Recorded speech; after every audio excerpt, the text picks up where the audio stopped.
اعوذ باللہ من الشیطان الرجیم، بسم اللہ الرحمن الرحیم، ربی اشرح لی صدری ویسر لی امری واحلل عقدۃ من لسانی یفقہوا قولی۔ ہم دیکھ رہے تھے سیرت نبوی صلی اللہ علیہ وآلہ وسلم۔ مشرکین کی حیرت، اس ناکامی پر مشرکین نے بہت پیچ و داب کھایا اور چاہا کہ باقی مسلمانوں پر ٹوٹ پڑیں۔ بالخصوص وہ یہ دیکھ رہے تھے کہ نبی صلی اللہ علیہ وآلہ وسلم تبلیغ دین کا کام مسلسل کیے جا رہے ہیں، لیکن یہ دیکھ کر الجھن میں پڑ جاتے تھے کہ سخت سے سخت دھمکی کے باوجود ابو طالب آپ کی مدد پر کمر بستہ ہیں اور ان سے ٹکرانا آسان نہیں۔ اسے ان کی سمجھ میں نہیں آتا تھا کہ کیا کریں۔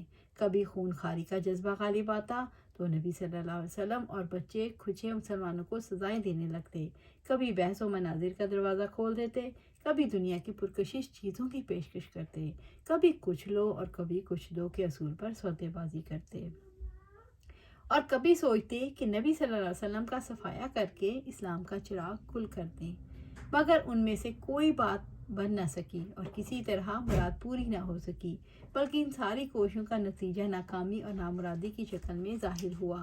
اگلی سطور میں ایک مختصر سا خاکہ پیش کیا جا رہا ہے۔ تعذیب اور قتل کی کوشش، یہ فطری بات تھی کہ ناکامی کی صورت میں مشرکین کا جذبہ خون خواری مزید بھڑک اٹھتا۔ چنانچہ اب صرف یہی نہیں کہ انہوں نے بچے کھچے مسلمانوں پر ظلم و ستم کے پہاڑ توڑنے شروع کیے، بلکہ آپ صلی اللہ علیہ وسلم پر بھی مزید سنگین دست درازیاں کیں۔ چنانچہ ایک بار آپ کے چچا ابو لہب نے نبی صلی اللہ علیہ وسلم کے پاس آ کر کہا، ثم دنا فتدلی فکان قاب قوسین او ادنی، پھر وہ جبرائیل علیہ السلام نزدیک ہوئے اور وہ اتر آیا، پھر 2 کمانوں کے بقدر فاصلہ رہ گیا، بلکہ اس سے بھی کم، والے کے ساتھ کفر کرتا ہے۔ اس کے بعد آپ کی ایذا رسانی کے در پہ ہو گیا، آپ کا کرتا پھاڑ دیا اور آپ کے چہرے مبارک پر تھوک دیا، لیکن تو خود اسی پر پلٹ آیا۔ آپ نے فرمایا، یا اللہ، تو اس پر اپنے کتوں میں سے کوئی کتا چھوڑ دے۔ اس کے بعد وہ ایک قافلے کے ساتھ ملک شام چل گیا۔ جب قافلے نے راستے میں ملک شام کے مقام زرقہ پر پڑاؤ ڈالا تو ایک شیر نے ان کے گرد چکر لگایا۔ عتبہ کہنے لگا، واللہ یہ مجھے کھا جائے گا، جیسا کہ محمد نے میرے لیے بد دعا کی ہے صلی اللہ علیہ وسلم۔ میں شام میں ہوں، وہ مکہ میں ہے، لیکن اس نے مجھے مار ڈالا۔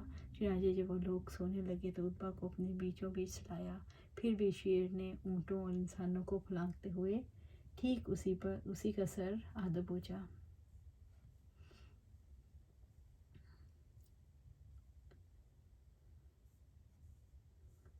اور اسے مار ڈالا۔ اسی طرح ایک بار نبی صلی اللہ علیہ وسلم حالت سجدہ میں تھے کہ عقبہ بن ابی معیط نے آ کر آپ کی گردن مبارک اپنے پاؤں سے اس قدر زور سے روندی، معلوم ہوتا تھا کہ آپ کی آنکھیں نکل پڑیں گی۔ واقعات کی رفتار سے معلوم ہوتا ہے کہ مشرکین نے اسلامی دعوت روکنے کی مختلف کوششوں میں ناکامیوں کے بعد سنجیدگی کے ساتھ یہ بھی سوچنا شروع کر دیا کہ نبی صلی اللہ علیہ وسلم کو قتل کر دیں، خواہ اس کے نتیجے میں زبردست خون ریزی کی نوبت کیوں نہ آ جائے۔ اور یہ امر اس بات پر تھا کہ ایک روز ابو جہل نے قریش سے کہا، آپ لوگ دیکھ رہے ہیں کہ محمد ہمارے دین کو عیب لگانے، ہمارے آباء و اجداد کی بدگوئی کرنے، ہماری عقلوں کو معاف ٹھہرانے اور ہمارے معبودوں کو برا بھلا کہنے کے سوا کوئی بات ماننے کو تیار نہیں۔ اس لیے میں اللہ سے عہد کرتا ہوں کہ ایک بھاری بھرکم اور بمشکل اٹھنے والا پتھر لے کر اس کی طاق میں بیٹھوں گا، اور جب وہ نماز پڑھتے ہوئے سجدے میں جائے گا تو اس کا سر کچل دوں گا۔ اس کے بعد تم لوگوں کا جی چاہے تو مجھے بچانا، ورنہ بے یار و مددگار چھوڑ دینا، بنو عبد مناف سے جو بن پڑے گا کر لیں گے۔ لوگوں نے کہا، واللہ ہم تمہیں ہرگز نہیں چھوڑ سکتے، تم جو کرنا چاہتے ہو کر گزرو۔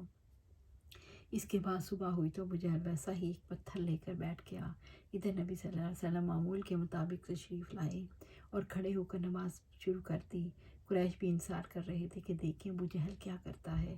اب ابو جہل نے قدم اٹھائے اور آگے بڑھا، لیکن جو ہی قریب پہنچا تو اس طرح خوف زدہ ہو کر بھاگا کہ رنگ اڑا ہوا، حواس باختہ اور دونوں ہاتھ پتھر پر چپکے ہوئے تھے۔ اس نے پتھر پھینک دیا۔ قریش نے کہا، ابو الحکم، تمہیں کیا ہوا ہے؟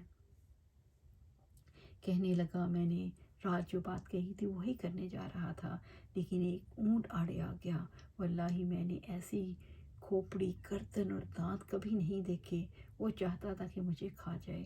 رسول اللہ صلی اللہ علیہ وسلم نے فرمایا وہ حضرت جبرائیل علیہ السلام تھے، اگر وہ قریب آتا تو ادھر ہی پکڑ لیتے۔ اس کے بعد اس سے بھی زیادہ سنگین حادثہ پیش آیا، جس کی تفصیل یہ ہے کہ ایک روز قریش حتیم میں اکٹھے ہو کر رسول اللہ صلی اللہ علیہ وسلم کے بارے میں باتیں کر رہے تھے کہ اچانک آپ صلی اللہ علیہ وسلم نمودار ہوئے اور خانہ کعبہ کا طواف شروع کر دیا۔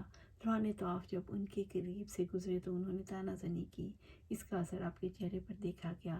جب دوبارہ گزرے تو انہوں نے پھر طعنہ زنی کی اور اس کا اثر بھی آپ کے چہرے پر دیکھا گیا۔ اس کے بعد نبی صلی اللہ علیہ وسلم تیسری بار گزرے تو اس بار بھی انہوں نے طعنہ زنی کی۔ اب کی بار آپ صلی اللہ علیہ وسلم نے ٹھہر کر فرمایا، قریش کے لوگوں سن رہے ہو، اس ذات کی قسم جس کے ہاتھ میں میری جان ہے، میں تمہارے پاس تمہارے قتل و ذبح کا حکم لے کر آیا ہوں۔ آپ کی اس بات پر اتنا گہرا اثر ہوا کہ ان پر سکتہ طاری ہو گیا، گویا ان کے سر پر پرندہ آ بیٹھا ہو، یہاں تک کہ آپ کے بارے میں جو سب سے زیادہ سخت آدمی تھا وہ بھی اچھی سی اچھی باتیں کر کے آپ کو بنانے لگا۔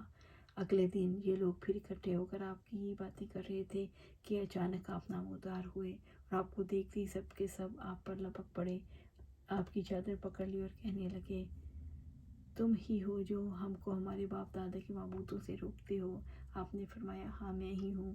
یہ سنتے ہی سب کے سب آپ پر پڑ پڑے، کوئی للکار رہا تھا، کوئی زد و کوب کر رہا تھا اور کوئی کچھ۔ عقبہ بن ابی معیط نے لپک کر آپ کا کپڑا پکڑ لیا اور گلے میں لپیٹ کر بل دیتے ہوئے نہایت سختی سے گلا گھونٹا۔ ادھر حضرت ابوبکر صدیق رضی اللہ عنہ کو اس کی دلدوز صورتحال کی اطلاع ملی تو وہ دوڑ کر آئے، عقبہ کو دونوں کندھوں سے پکڑا اور دھکے دے کر نبی صلی اللہ علیہ وسلم سے الگ کیا۔ پھر وہ کسی کو مار رہے تھے، کسی سے لڑ رہے تھے اور کہتے جا رہے تھے، تم پر افسوس، تم ایک آدمی کو اس لیے قتل کر رہے ہو کہ وہ کہتا ہے میرا رب اللہ ہے۔ اب کفار نبی صلی اللہ علیہ وسلم کو چھوڑ کر ابوبکر رضی اللہ عنہ پر پلٹ پڑے، انہیں اس قدر مارا کہ ان کے چہرے اور ناک میں تمیز مشکل ہو گئی۔ ان کی 4 چوٹیاں تھیں، ان کو چھوا جاتا تو ہاتھ میں آ جاتی تھیں۔ چنانچہ بنو تیم ان کو کپڑے میں لپیٹ کر لے گئے اور گھر میں داخل کر دیا۔ انہیں ان کی موت میں کوئی شبہ نہ تھا، لیکن سر شام وہ بول پڑے اور بولے تو رسول اللہ صلی اللہ علیہ وسلم کا حال پوچھا۔ اس پر بنو تیم نے انہیں ملامت کی اور وہاں سے چلے گئے۔ اس کے بعد انہیں کھانا پیش کیا گیا، لیکن انہوں نے اس وقت تک کھانا پینے سے انکار کیا جب تک کہ آپ صلی اللہ علیہ وسلم کو دیکھ نہ لیں۔ چنانچہ جب رات کا سناٹا چھا گیا اور لوگ آرام کرنے لگے تو انہیں دارالقم میں رسول اللہ صلی اللہ علیہ وسلم کے پاس پہنچایا گیا، تو انہیں جب آپ کو بخیر پایا تو کھانا پینا گوارا کیا۔ یہیں آج اس بات کو ختم کرتے ہیں، کل یہیں سے شروع کریں گے۔ اللہ سبحانہ تعالیٰ سے دعا ہے کہ ہم قرآن و سنت پر عمل کریں اور اللہ ہمیں اس پر استقامت دے، آمین یا رب العالمین۔